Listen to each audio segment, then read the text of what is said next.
میرے بھائی، کسی عالم سے دشمنی نہ کرو، کسی عالم دین سے بغض نہ رکھو، عالم دین کو اپنے سر کا تاج سمجھو، اور مدرسہ اسے دین کی خدمت کا مرکز تصور کرو۔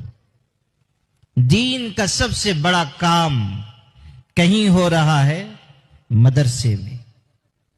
اگر سب سے زیادہ حفاظت دین، حمایت دین، نصرت دین کا کام کہیں ہو رہا ہے مدرسے میں۔ دین کی دعوت کا کام سب سے زیادہ مدرسے سے ہوا۔ جماعتوں کو، جمعیتوں کو، تنظیموں کو، اداروں کو، سب کو افراد ملتے ہیں مدرسے سے۔ مدرسہ پاور ہاؤس ہے جہاں سے دین کے تمام شعبوں کو بجلی ملتی ہے۔ جس دن یہ پاور ہاؤس ٹوٹے گا، نہ کوئی جماعت روشن رہے گی، نہ کوئی ادارہ قائم رہے گا۔